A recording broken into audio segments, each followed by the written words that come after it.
This is the Australian stock market closing report for Friday the 27th of May 2016. In overnight sessions, the US major averages were flat, providing very few leads for the Australian stock market in today's trading.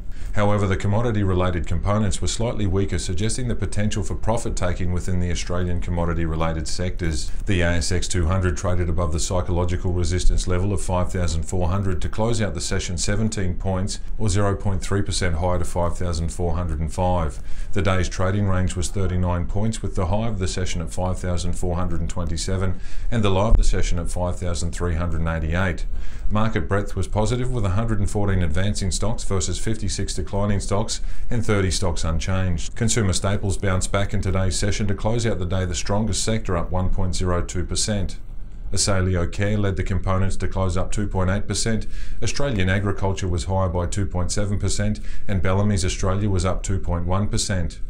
The information technology sector also performed strongly in the session, up 0.99%. Aconex was higher by 2.85%, Computershare was up 1.4%, and MYOB Group was higher by 1.2%.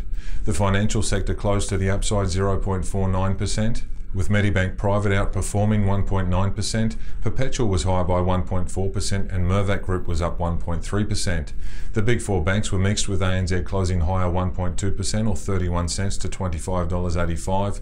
The Commonwealth Bank was up 0.4% or 31 cents to $78.90. National Australia Bank was down 0.2% or 6 cents to $27.30, and Westpac was up 0.75% or 23 cents to $30.98. The All Ords Gold Index was the weakest sector in today's trading, with Silver Lake Resources lower by 5.15%, Anglo Gold Ashanti lower by 4.6%, and Alacer Gold Corp down 3.9%.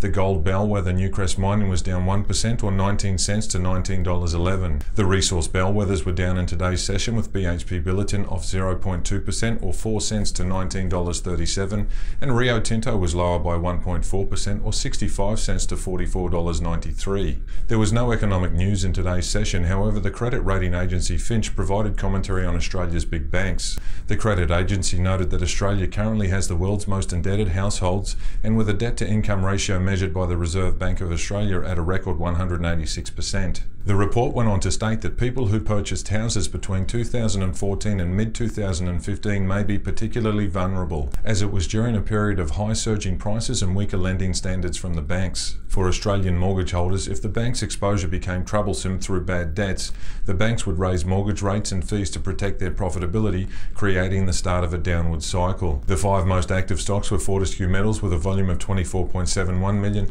Telstra with a volume of 23.69 million, Qantas Airways with 17.3 million, South 32 with 16.71 million, and Spotless with 14.75 million shares changing hands. The five best performers were Syra Resources up 5.1%, Spotless higher by 3.8%, GWA Group up 3.5%, St Barbara higher 3.5%, and Aconex up 2.85%. The five worst performers were Qantas Airways down 3.85%, Myers Holdings down 3.1%, Evolution Mining lower by 2.8%, National Storage down 2.4%, and Blackmores lower by 2.15%. The yield on the 10-year Australian government bond is currently 2.263%. The Australian dollar is up slightly to 72.18 US cents. Spot gold is flat on the session at 1,222 US dollars, and crude oil is down 36 cents or 0.7% to $49.12. This has been the Australian stock market closing report for Friday the 27th of May 2016, and I've been your host, Aaron First. I'll see you again next time.